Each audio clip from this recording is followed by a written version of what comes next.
제가 중학교 3학년 때 예수님 만났어요. 고등학교 1학년 때 교회 열심히 다녔더니 찬양대도 하라 그러고 교사도 하라 그래서 옛날엔 그랬지 않습니까? 일찍 교사하고 찬양대 하면서 오히려 가르치면서 믿음 잘하고 하나님의 사람 되고 그런 일이 있었습니다. 준비되고 한다 그러면 결혼도 못하는 거예요. 그래서 이 시대에 싱글들이 그렇게 많은데 우리 친구들은 용기가 많아서 덮어놓고 결혼해서 결혼하고 나니까 가정꼴이 잘 납니다. 그런 거죠.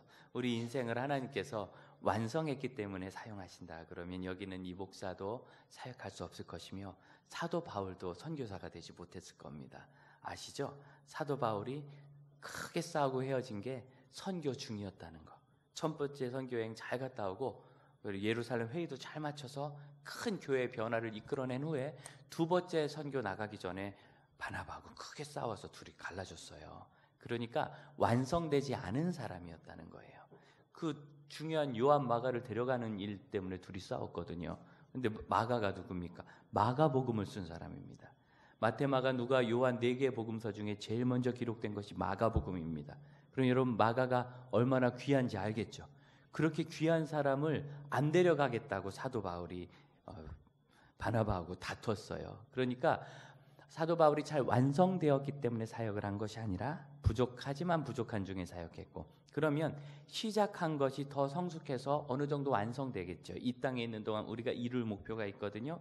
그 일을 사람이 이룬다 그러면 힘들어서 부담스러워서, 여러분 옆 사람을 한번 보세요. 웃음이 나오죠. 그 사람이 완성된다는 게. 그런데 어떻게 우리가 감히 완성된다 얘기할 수 있겠어요? 이것이 사람으로부터 말미암으면 우린 성숙하고 완성된다고 말할 수 없지만 하나님이 하신다면, 그래서 빌립보서 1장 6절 말씀을 보면 너희 안에 착한 일을 시작하시니가 그리스도 예수의 날까지 이루실 줄을 우리가 확신하노라. 이 착한 일, 좋은 일, 선한 일을 너희 빌립보 교인들 가운데 누가? 그분이 시작하셨어요. 너희가 착한 일을 시작했는데 이렇게 말하지 않고 여러분 안에서 하나님이 착한 일, 선한 일을 시작하셨습니다. 그 선한 일이 3절 이후에 나오는데, 기도할 때마다 그냥 감사하고 생각만 해도 행복한 그들은 5절에 보니까 같이 읽어볼까요? 시작. 너희가 첫날부터 이제까지 복음을 위한 일에 참여하고 있기 때문이라. 놀라운 일인데, 이 사도 바울의 전도를 받은 이 빌립보 지역의 첫 성도인 루디아는 사도 바울의 전도를 받고 그냥 은혜를 받아서요 예수님을 영접했어요. 그러더니 그럼 나도 이제 그리스도인이죠. 그렇죠. 나도 이제 이 복음을 전하는 거죠. 그렇죠. 그러면은 내가 당신과 동역하기 원하니까 바울 선생님 일행이 이 빌립보에 있는 동안은 우리 집에서 머물면서, 우리 집에 방이 있으니까 여기서 복음 전하는 전초기지를 삼으세요. 사도 바울이 거절했어요. 그 당시 로마에는 여기저기 뭔가를 가르쳐준다고 돌아다니면서 뭘 조금 가르쳐주고 돈을 받는 사람들이 많았거든요. 이 복음이 그런 축제 대상으로 오해될까 봐 싫어서 바울이 거절했는데, 사도행전 16장 보면 루디아가 강권해서, 이 강권이란 게 뭐냐면 그런 게 어디 있느냐고. 예수 믿으면 예수님의 제자고 한 가족이라며. 그러면 우리도 이 복음을 전해야 된다며. 그래 내가 전하는데 지금 나가지 못하니까 당신과 동역하겠다는데, 나를 예수 믿는 사람으로 알고 한 형제된 사람으로 알면은 우리 집으로 와야 맞다고. 사도 바울이 얼마나 말을 잘합니까? 그런데 루디아한테 졌어요. 이 입씨름에서. 그래서 할 수 없이 끌려 들어가듯이 루디아의 집에 들어가서 착한 일이 시작됐습니다. 복음을 위한 일. 그 일이 어떤 일이냐? 2000년 기독교 역사에 1500년 이상을 유럽이 책임졌습니다. 지금도 유럽에 여행 가면은 죄다 예배당 보여주죠. 500년 전에 지었다, 700년 전에 지었다. 제일 재밌는 거 300년째 지금도 짓고 있다. 이런 예배당들. 이런 큰 붕이 유럽에 있었는데, 그 큰 붕을 이룬 유럽 교회의 첫 교회가 루디아 집 가정교회예요. 다시 얘기하면 2000년 유럽 기독교 역사의 첫 어머니 성도가 루디아인 거예요. 너무나 놀랍지 않습니까? 이렇게 착한 일을 시작한 일이 계속, 심지어 루디아가 이 세상을 떠난 후에도 유럽에서 계속 돼가지고, 정말 루디아를 생각하면 1장 11절에 같이 한번 읽어볼까요? 시작. 예수 그리스도로 말미암아 의와 열매가 가득하여 하나님의 영광과 찬송이 되라. 우리가 누구를 보고 당신은 하나님의 영광입니다 이렇게 얘기할 사람이 있겠어요? 두려운 말이죠. 당신은 정말 있는 그대로가 찬양입니다. 그러니까 우리가 찬송을 부른 게 아니라 당신의 존재 자체가 하나님을 높이는 찬양입니다. 이런 대단한 사람, 다 그런 분이 되시길 축복합니다. 여러분의 노력이 아니라 하나님이 그렇게 해주시기를 바랍니다. 그저 우리는 남에게 맡기면 아멘이 좀 쉬워요. 하나님께 맡겨서 그 일이 되는 거예요. 그럼 하나님이 그 일을 시작도 하시고 인도하셔서 완성을 하신다 하셨는데, 루디아가 착해서 시작한 게 아니라, 루디아가 원래 나서는 여자를 시작한 게 아니라, 루디아가 손님 대접하기를 좋아하는 성품이 있어서 시작한 게 아니라 하나님이 시켜서 했다는 거예요. 그럼 하나님이 시키셨다는 걸 어떻게 할까요? 그것을 하나님의 음성을 듣는 삶, 하나님의 인도하심을 받는 삶, 하나님의 감동으로 사는 삶, 하나님께 순종하는 삶, 다 똑같은 얘기예요. 표현은 다르지만 관점은 조금씩 달라도 결국 중심 내용은 똑같아요. 그렇게 이야기하는데 그걸 큐티하는 삶이라고 합니다. 제가 중학교 3학년 때 예수님을 만나고 찬양대도 하고 교사도 하면서 고등학교 1학년이 되니까 우리 목사님이 올해는 수련회를 하자. 중3 때는 교회 형편이 안 돼서 청소년 수련을 못했어요. 그러다 고1 때 처음으로 수련을 갔는데 얼마나 가슴이 뛰고 막 긴장되든지 그때 수학여행 가는 것보다 더 좋던데요. 그래서 가려고 하는데 시골에 있는 교회 혼자는 못하니까 5교회를 연합으로 해서 아이들이 한 200~300명 모여서, 우리 교회는 읍내에 있는 한 400명 모이는 교회였지만 담임 목사님은 없었어요. 그런데 시골 교회 목사님들이, 전도사님들이 오니까 젊은 전도사님 목사님들이 많아지고 또 그쪽에는 청년들이 이렇게 모이니까 수련회가 제법 괜찮아졌어요. 그 중에서 대전에서 신학 공부를 하시는 전도사님 한 분이 둘째 날 오전에 하나님 말씀으로 살아야 된다고 특강을 했는데 큐티 특강이었어요. 주제 강의 큐티, 그리고 옆에다 콰이어 타임, 그리고 한글로 경건의 시간. 그래서 제가 이상했어요. 이 콰이어트에 경건이라는 의미가 있는지는 잘 모르겠지만 보통 그냥 조용하다, 침묵, 잠잠함 이걸 말하거든요. 조용한 시간을 왜 경건의 시간이라 하는가? 그래서 그분이 1시간 동안 큐티에 대해서 쭉 얘기를 하고 굉장히 이거 중요하다고 얘기했는데 하나도 기억이 안 나요. 지금만 기억이 안 나는 게 아니라 수련회 날부터 기억이 안 나요. 뭐라고 하는지 모르겠어요. 이해가 안 되더라고요. 그때 김미경 집사 같이 갔었는데 기억합니까? 저분은 제목도 기억 못하는 것 같아. 저는 제목은 기억했어요. 그때 제 인생의 첫 수련회인데요. 심지어 저녁에 모닥불 피워놓고 포크 댄스 춘 것도 기억하는데 내가. 그런데 열심히 들은, 다 배우고 싶어서 열심히 들은 이 큐티, 경건의 시간, 이게 무언지가 기억이 안 나요. 나중에 제가 그러고서 이제 잃어버렸죠. 다 잊어버렸어요. 기억이 안 나니까. 신학생이 돼서 서울에서 공부하다 보니까 그때가 80년대 중반, 대한민국의 학원 선교단체가 크게 부흥하면서 모든 성도들이 개인 경건의 시간, 하나님 말씀을 읽고 묵상하고 적용하고 순종하고 결단해서 삶이 바뀌는 이 과정을 강조하고 있었다는 걸 알았어요. 이게 경건의 시간입니다. 그러니까 왜 경건이라 하는가? 그래서 저 혼자 해석을 해봤는데 주로 이 경건의 시간은 하나님의 음성을 듣는 것이라고 하거든요. 그럼 음성이라는 건 뭐예요? 누가 얘기하는 걸 듣는 거죠. 들으려면 내가 조용해야 됩니까? 말해야 됩니까? 조용해야 듣죠? 말하면서 듣는 분 계세요? 가끔 우리가 서로 동시에 말할 때 있죠. 그걸 뭐라고 해요? 부부싸움 이렇게 말하죠. 지난 주간에도 동시에 막 말했어요. 선아자매 집 안 했어요. 동시에 말? 안 했대. 감사해. 형제가 인생을 벌써 달관해서 다 그냥 따라가는 거다 이런 거 알았어요. 지혜로운 종. 찬양대 그럴 거예요. 그래 어쨌든지 그런데 오늘의 주제는 기승정을 찬양대 이렇게 가는 것 같아. 왜 그러냐면 저기 우리 헤세드 찬양대가 우리 교회 사역의 모판이에요. 저기 들어갔다가 다 어디 사역하러 끌려나가요. 어디 부장도 하고 팀장도 하고. 그래서 참 죄송한 마음인데 그랬더니 또 놀래서 저기 가면 부장하는 줄 알고 안 갈라. 당신들에겐 그런 일 없으니까 걱정 말고. 그래. 그래서 계속 사람들이 많이 들어가야 돼요. 많이 지원해 주세요. 그런데 이 하나님의 말씀을 듣고 이해하려면 똑같이 하나님과도 똑같아요. 사람 관계처럼 나는 조용하고 하나님 말씀하셔야 되는데 기도하러 모이면 우리는 내 기도하기가 막 할 게 너무 많은 거예요. 할 게 너무 많아서 막 말을 빨리빨리 해가지고 또 너무 중요해. 그래서 한 얘기 또 하면서 강조하면서 하나님 이걸 꼭 해주셔야 된다고 막 울고불고 야단을 치고 때를 쓰고 그리고 집에 가버려. 그러니까 이러면은 나는 얘기했지만 하나님의 말씀을 들을 기회가 없는 거예요. 그러니까 조용히 해야 돼요. 그래서 콰이어 타임인데 입술만 조용히 하는 것으로는 부족해. 왜? 우리 아이들이 학교도 가고 학원도 가지만 공부는 못한다. 이유는 딴 생각해서. 아시죠? 공부하면서 오늘 저녁에 가서 게임을 뭘 해야지, 오늘 저녁에 가서 페이스북에 뭘 올려야지, 오늘 저녁에 가서 뭘 해야지, 이런 거 생각하고 나면 그러면 공부할 때 생각이 안 나는 거죠. 그래서 우리도 똑같아요.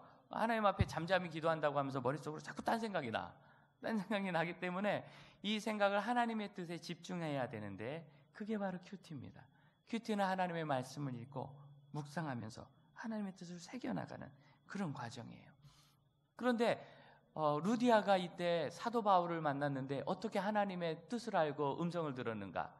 자, 히브리서 1장은 뭐라고 얘기하느냐면 옛날에는 이 성경이 없었습니다. 기록된 성경이 없을 때는 선지자들의 입을 통하여 또는 여러 가지 방법으로 하나님이 말씀해 주셨습니다. 사도 바울이 복음을 전할 때는 이 신약 성경이 없을 때예요. 그러니까 누구의 말?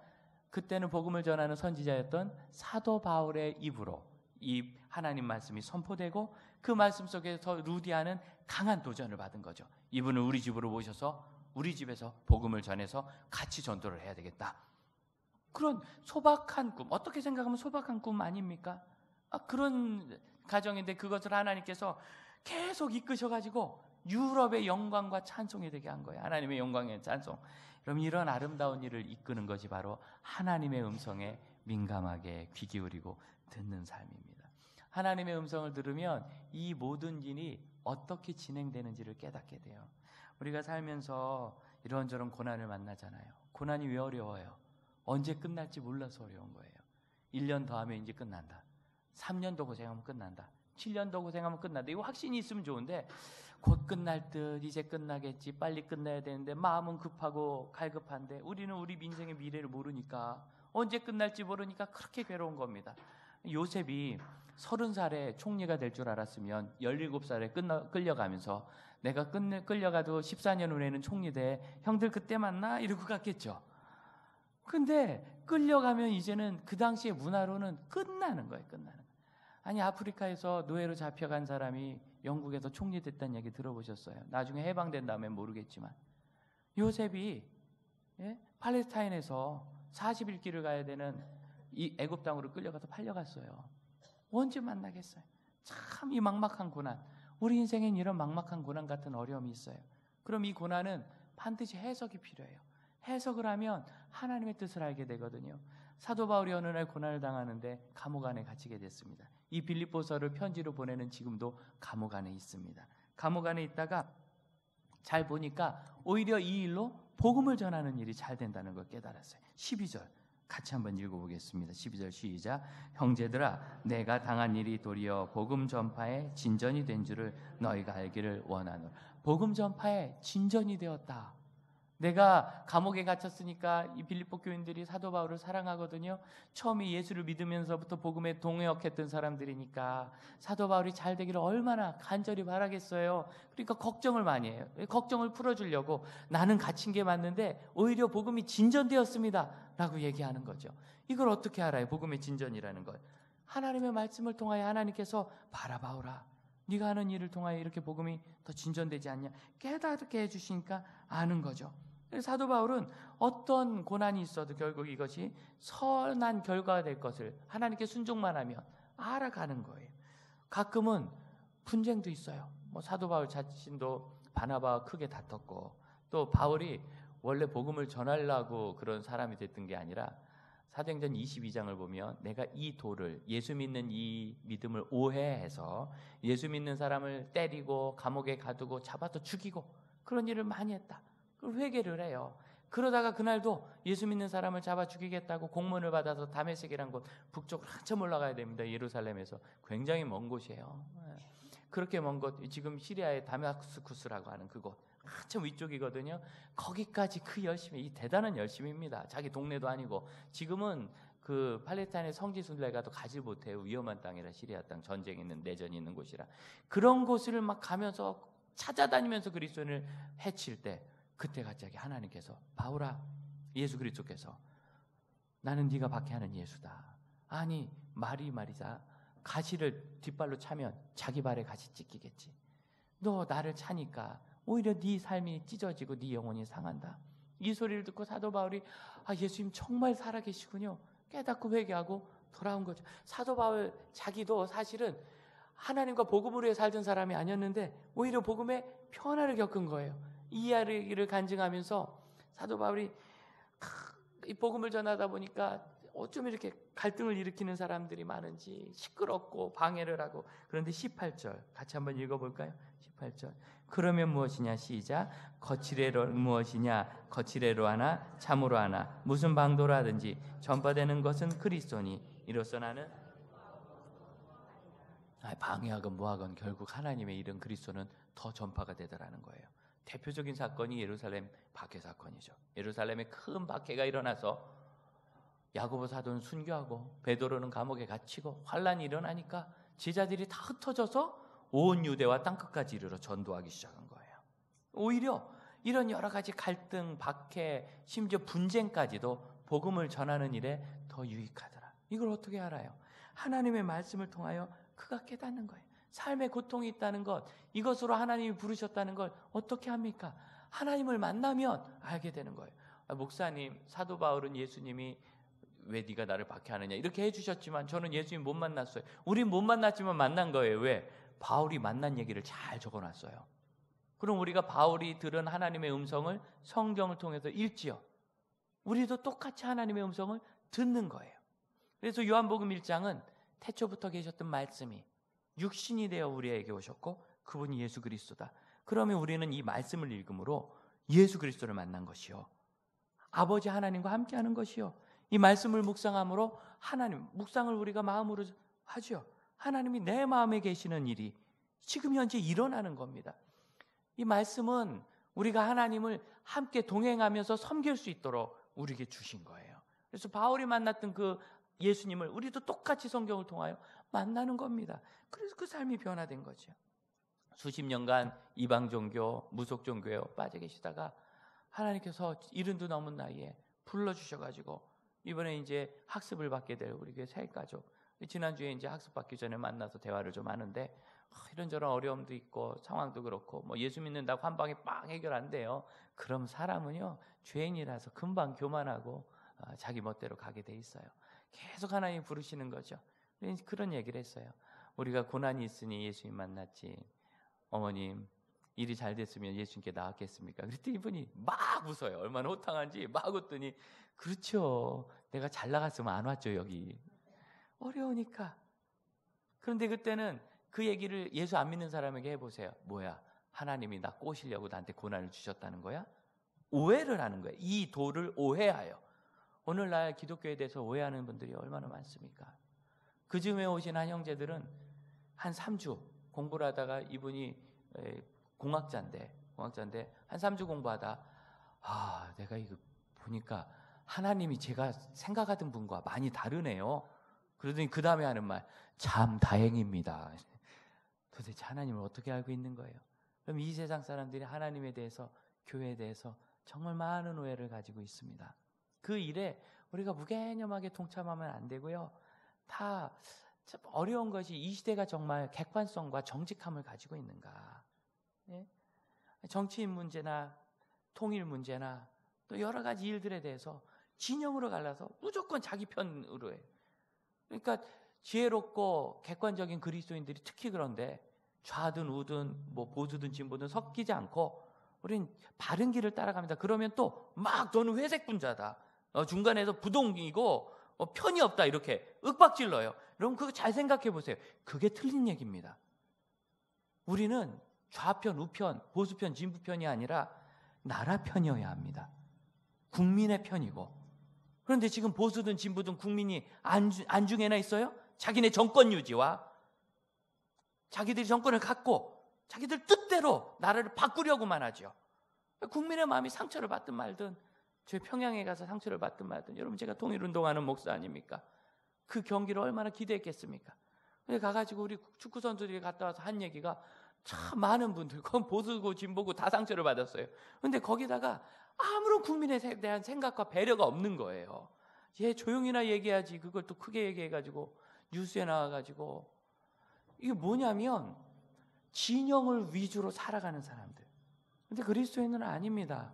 우리는 진리와 바른 길과 의와 이 나라의 백성들이 잘 되고 하나님을 만나는 쪽으로 가야 합니다. 믿으십니까?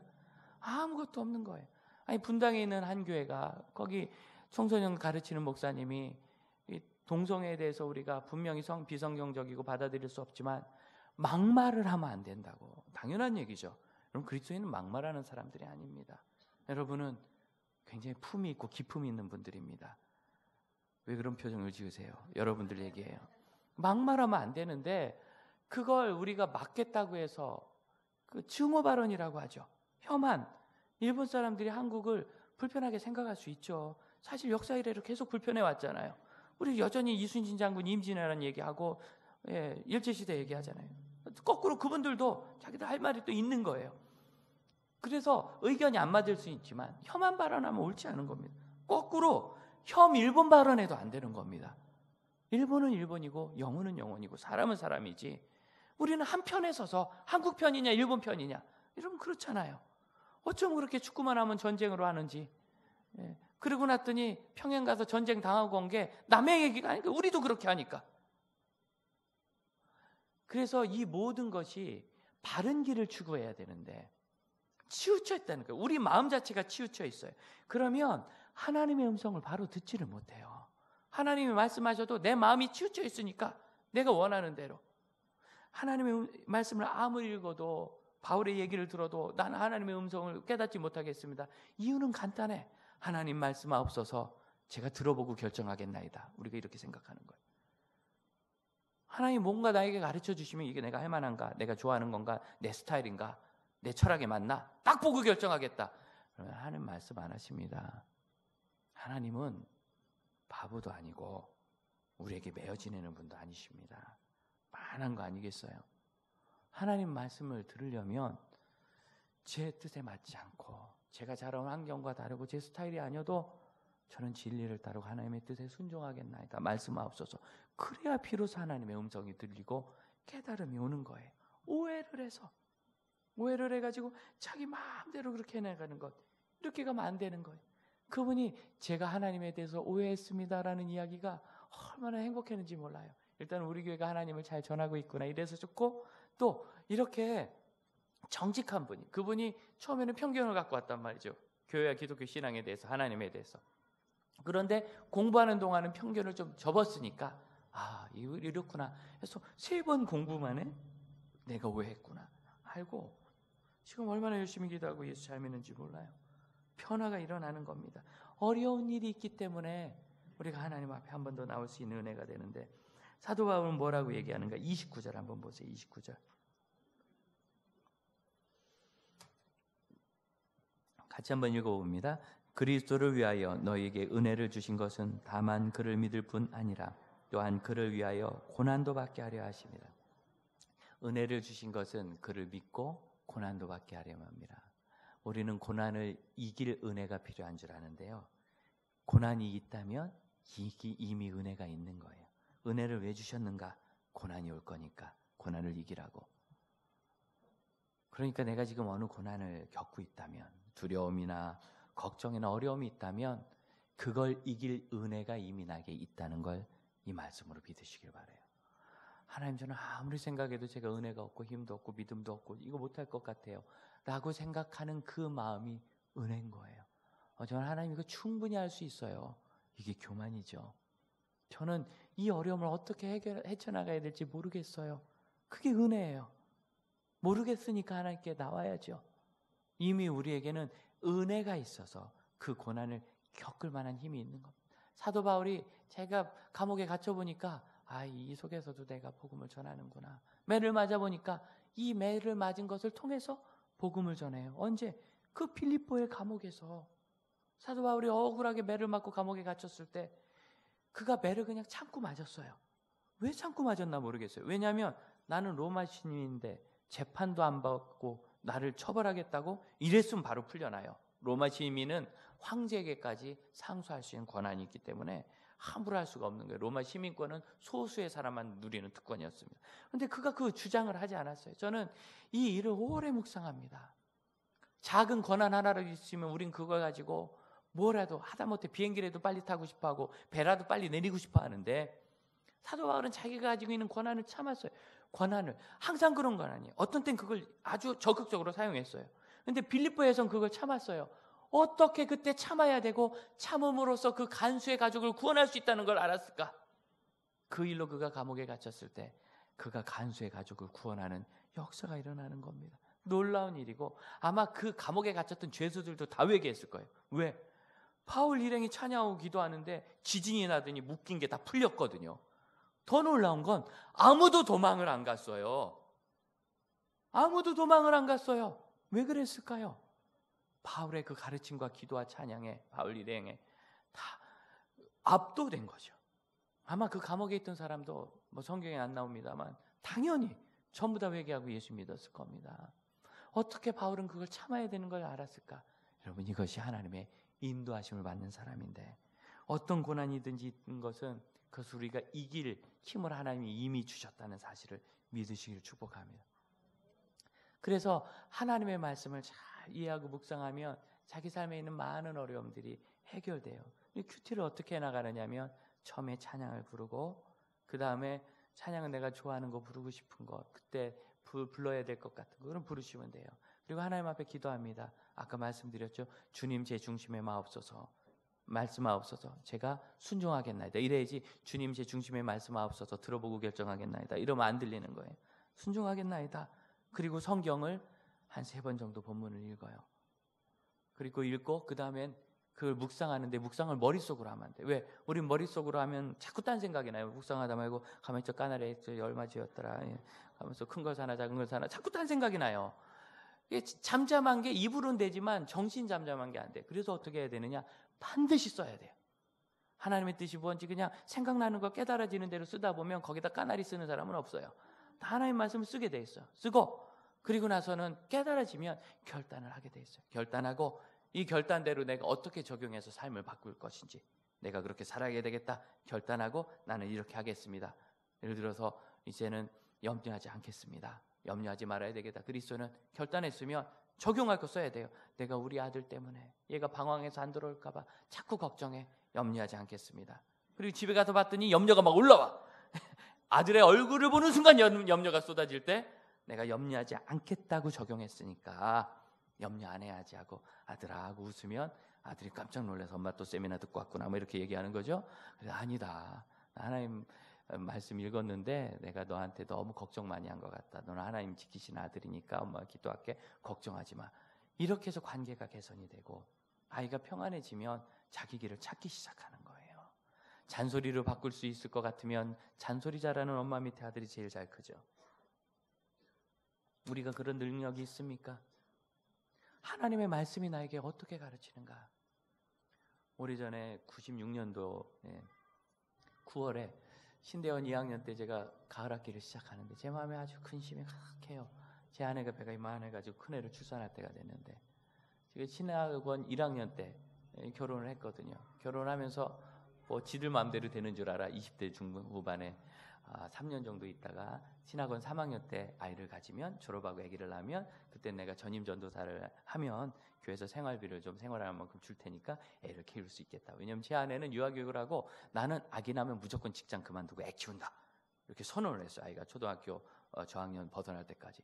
그러니까 뭐 아내가 한대니까 나도 형제처럼 이렇게 얘기하면 따를 줄 알아. 그래서 그러라고 그렇게 하고 이제 그때 제 교육전도사 사례가 45만 원이었어요. 아내는 한 200만 원 가까이 받았고, 그러니까 아내가 버는 걸로 이렇게 사는 거예요. 교육전도사 사례는 등록금은 교회에서 주니까 요거 딱 받아가지고 11조 떼고 감사원금하고 이렇게 쓰면 한 35만 원 정도 요걸로 딱 학교 다닐 만큼 돼요. 책 좀 사보고 아껴서 쓰면 딱 한 달 생활비. 그러니까 뭐 가족들 돌보는 건 불가능한 거죠.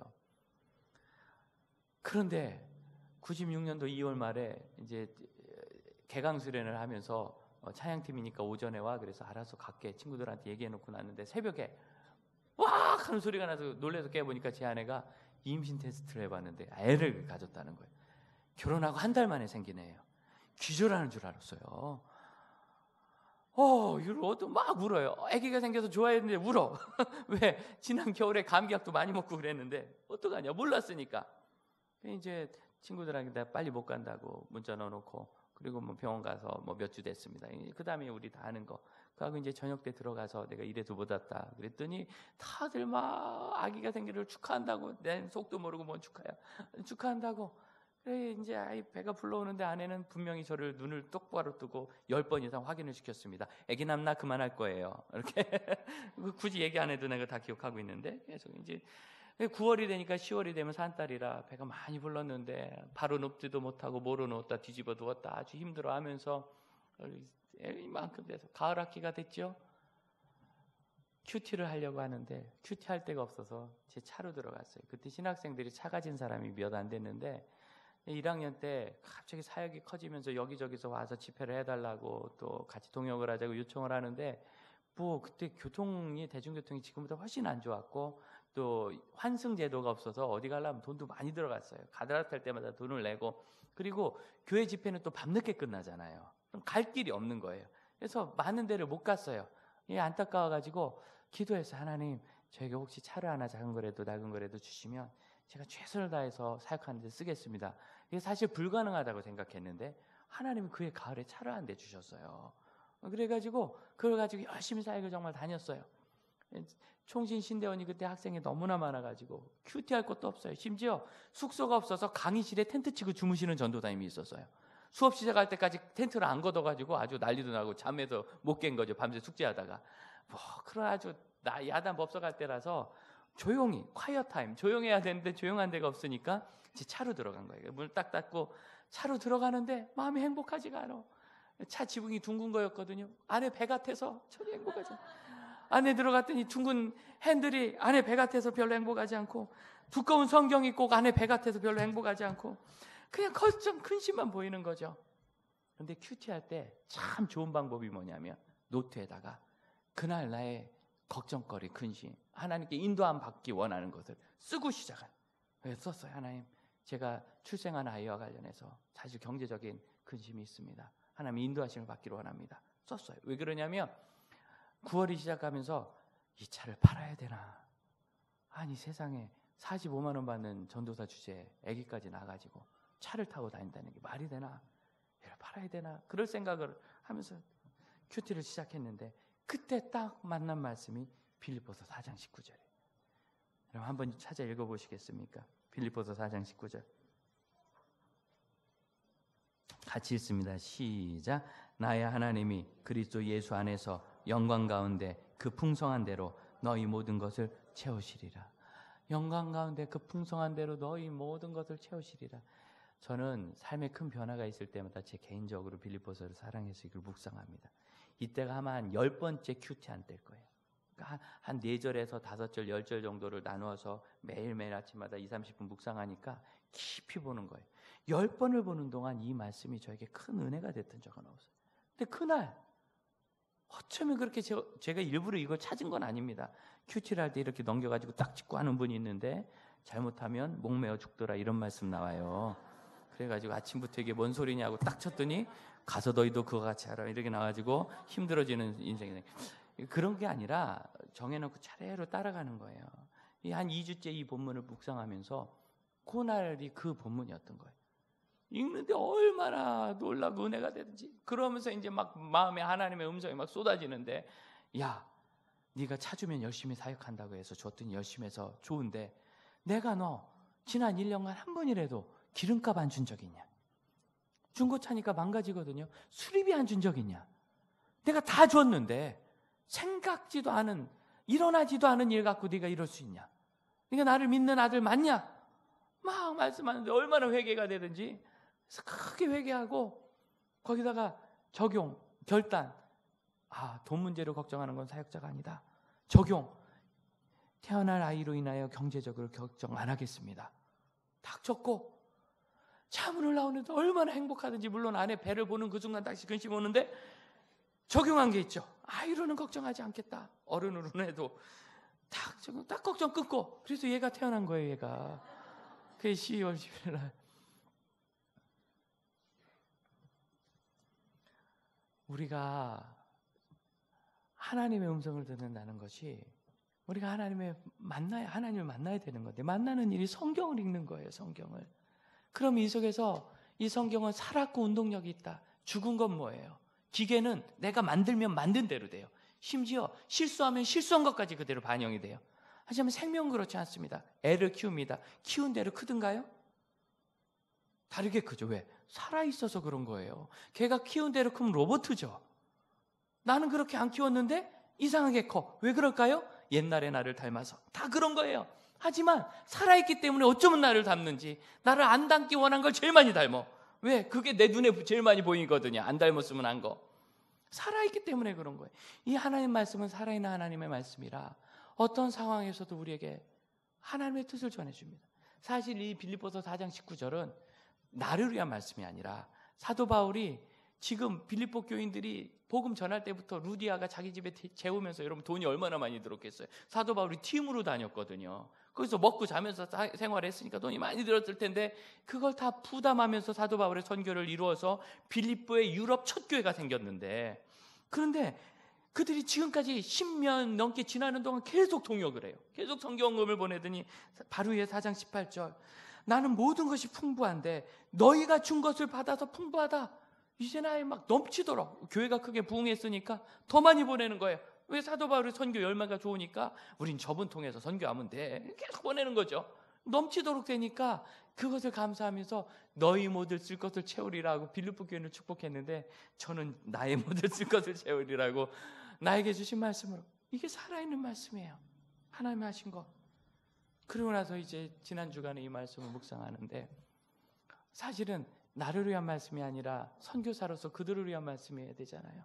한 자매님이 전화 왔어요. 왜 목사님 저한테 연락을 안 하세요? 제가 기다렸는데 혹시 제가 자격이 없어요? 그럴 리가 있나요? 이분이 어쩌다가 큰 돈을 받게 됐는데 이게 너무 감사하고 문제도 다 해결돼서 그중에 적지 않은 금액을 선교에 쓰고 싶다고. 근데 소개를 받아도 우리 교회 교인도 아니에요. 목사님 선교 열심히 한다니까 목사님이 좀 소개해 주는데 쓰고 싶어요. 그래서 제가 상담을 한 30-40분 한 다음에 이분이 원하는 걸 알고 여기 이렇게 나눠드렸어요. 그래서 좋아하면서 가셨는데 한 2주 동안 선교사 연락이라는 게 그렇게 오늘 전화하면 바로 연락되고 그런 게 아닙니다. 좀 시간도 걸리고 저도 그 사이에 바빴고 정리를 못하고 있었는데 이분이 기다리다가 왜 이러나 하고 전화를 한 거예요. 그래서 그 자리에서 연락한 거 정리해서 딱 보내드렸죠. 얼마나 감사한지. 북한에 아이들 신발 보내자 했는데 여러분 주신 성경금으로 보낼 수 있는데 그것만 있는 게 아니에요. 우리 심성교사님 추운 곳으로 이사 가셨는데 자기 집 옛날 아파트에 살면 어쨌든 겨울을 보내는데 거긴 집회가 안 되니까 집회할 수 있는 곳을 어느 선교사님이 싸게 임대해 줘서 거기로 그냥 들어갔는데 너무 커요. 난방 시설이 다 무너졌고 러시아가 그렇거든요. 이 난방비가 보통 나오지 않게 생겼어요. 이 난방비를 보내드려야 되겠는데, 그러고 났더니 전도폭발 훈련 한국 대표하던 분, 저랑 동역하던 분이 은퇴하고 실버로 남태평양 있는 곳에 파송돼 가는데, 이분은 뭐 사업하던 분이 아니라 사역하던 분이라 재정이 별로 없어요. 가만히 있어, 지금 파송해서 가는데 거기도 좀 일부 도와야 되겠는데, 가만히 있어, 제주도에서 우리 사역도 쓸 데가 많은데 이분 때문에 다 해결됐어요. 여러분이 주신 헌금을 교회가 잘 관리해서 그 합해가지고 이번 가을 겨울 사역을 잘 할 수 있을 것 같습니다. 하나님이 그들의 쓸 것을 채우시리라. 이 말씀이 내가 생각나가지고 선교적 마음으로 얼마나 바울의 심령으로 감사한지. 저희 가서 보고는 이거 할 게 한두 개가 아니라 이걸 언제 다 하나. 지금 말씀드린 것 말고도 많아요. 어떻게 다 하나. 우리 교회가 무슨 끝없는 유전을 갖고 있는 것도 아니고. 그런데 써야 되는 곳에는 다 주세요, 하나님이. 그럼 제주도 거기 얼마나 좋습니까? 거기 주일학교 사역자들이요, 다음 세대 사역을 열심히 하는데 어떻게 하는지 몰라요. 캠프를 갔는데 세상에 캠프 프로그램이 이거예요. 아침 먹고 집회 끝나면 성경 공부, 점심 먹고 성경 공부, 그 다음엔 집회, 저녁 먹고 집회, 그리고 기도회. 프로그램이 하나도 없어요. 왜? 이분들이 할 줄을 몰라서. 그런데 거기에 우리 박규현 목사님이 가서 그분들 쭉 가르치면 얼마나 좋겠어요. 총신대학 교수가 거기까지 가서 이종민 목사님 가르치면 얼마나 좋겠어요. 지난 여름에 우리 주일학교 캠프 보고 얼마나 놀랐는지 몰라요. 얼마나 잘하는지. 제가 제주도가 생각나서 가슴이 아팠어요. 우리 교회들 한 40명 모아놓고 이걸 했는데 거기 있는 200명에게 이거 해주면 애들이 그냥 다 뒤집어지겠다. 한 5명만 가서 현지 교사들 가르치면서 하면 되거든요. 그러면 자기들도 배우고 프로그램도 풍성해지고 이런 그분들이 성장해서 나중에는 자체로 할 수 있게 돼요. 근데 서울 교회들이 다 자기들이 하는 거 좋아해가지고 싹 준비해 가서 싹 해놓고 도로 가버려. 그럼 거기 있는 부분은 구경꾼이에요. 그리고 서울 교회는 잘하잖아. 엄두가 안 나는 거예요. 그래서 아예 포기해버려요. 그러니까 좀 달라져야 되는데 우리가 이걸 보는데 야, 좋은 박규현 목사님, 이정윤 목사님, 우리 뭐 김수현 목사님입니다. 다 뭐 대단한 강사들입니다. 유치부 전도회까지 강사들 대단하지. 우리 교사들 준비 다 있지. 현지에서 우리 교회를 굉장히 신뢰하니까 가서 가르쳐 주기만 하면 되는데 돈만 없는데 이 사역팀들을 계속 양육을 하기 시작해야 되는데 양육비도 필요하고. 근데 그분이 헌신하셔서 그게 해결됐어요. 그 첫 양육비가. 그래서 그냥 해결된 거예요. 목사도요, 돈 문제가 해결되면 눈물이 나. 왜 그러냐? 두 가지인데 죽을 것 같은 분이 살아나면 감사하고 기도하고. 왜? 생명이니까. 뭐 비자가 안 나왔는데 비자가 나왔어요. 아, 그럼 좋지요. 근데 비자 안 나왔다고 죽진 않잖아요. 여러분, 돈이 해결 안 되면 죽습니다. 선교사 보내놓고 재정 없으면 굶어 죽고 병들어 죽고 잡혀 죽습니다. 재정이 없으면 위험한 곳을 다니게 되거든요. 그럼 그대로 발각되는 거예요. 그러니까 재정이 필요해요. 또 이 돈이라는 거, 우리가 80평생, 90평생 살면서 35년 일한다고 하면 하루 8시간, 뭐 일주일에 60시간 일하는 거 치면 대략 24시간 계산해서 13년만큼은 일하면서 보냅니다. 우리 인생의 13년은 거기다 바쳐서 그 돈을 받은 거예요. 그리고 그 돈은 13년의 생명값이에요. 23년 짧은 것 같으지만 90평생 살 때 잠자는 시간 3분의 1 빼버리면 25%는, 우리 인생의 25%는 돈에 바쳤어요. 시간상으로. 그럼 여러분, 이 돈은 우리 생명의 25%예요. 얼마나 대단한 겁니까? 그러니 그게 참 우리는 그것 때문에 흔들리고 걱정이 되고, 하나님께서는 그 일에 대해서 분명히 말씀하시고, 그날 이후로 지금까지 제가 이 금전 때문에 사역을 접어본 적이 없어요. 중학생들하고 사역하는데 5월이 됐는데 회계 집사가 와가지고 목사님 사역을 중지하십시오. 왜요? 돈이 떨어졌습니다. 1년치 예산을 5월에 다 써버린 거예요. 얼마 남았잖아요. 그 수련회 예산이에요. 수련회 가야 되잖아요.